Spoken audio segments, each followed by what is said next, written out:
దశాబ్దాలుగా చూస్తున్నారు ప్రతి హిందువు.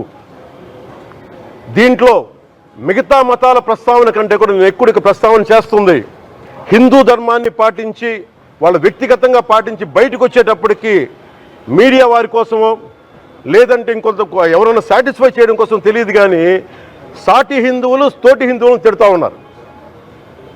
ఇది చాలా ఆక్షేపణీయం. దీంట్లో నేను ముస్లిమ్స్ నిందించట్లా, అది క్రిస్టియానిటీ నిందించట్లా, కానీ బాధ్యత తీసుకున్న హిందువుల్ని నేను నిందిస్తున్నాం. బాధ్యత మీది. మీరు యథాలాపంగా వచ్చి ఇది పొలిటికల్ పదవులు విగ్రహాలు పోతే మేము ఇల్లు కట్టుకుంటాం, వాకిళ్ళు కట్టుకుంటాం, ఏం మాటలవి? ఇదే మీరు మస్జిద్లో జరిగితే మాట్లాడతారా?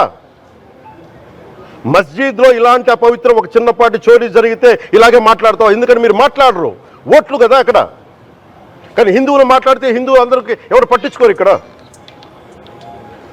వేదన ఉండదా? మౌనంగా ఉన్నావంటే బాధ లేదనా? కోపం రాదనా? దర్యాప్తులో అది తేలేదు కదా. మరి సిబిఐ దర్యాప్తులో హిందూ మతం మీద కుట్ర జరిగితే అది దేశద్రోహం కదా. మరి అలాంటప్పుడు ఇంత సీరియస్ ఇష్యూ ఉన్నప్పుడు మోడీ గారు సిబిఐ ఎంక్వైరీ ఎందుకు వేయటం లేదు? చంద్రబాబు గారు కూడా సమాధానం చెప్పాలి. 2 నెలలుగా మీకు తెలుసు,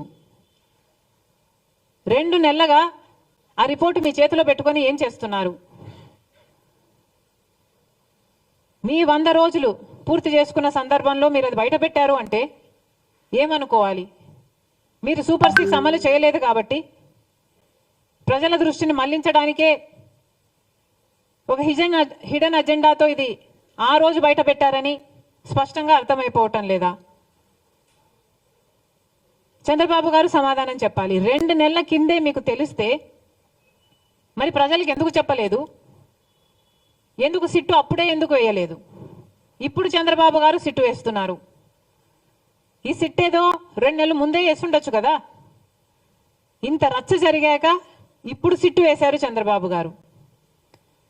అప్పుడే సిట్టు వేసునుంటే ఇంత రచ్చ జరిగాక ఇప్పుడు సిబిఐ ఎంక్వైరీ వేసుండొచ్చు కదా. మరి ఏం సమాధానం చెప్తారో చంద్రబాబు గారు చెప్పాలి.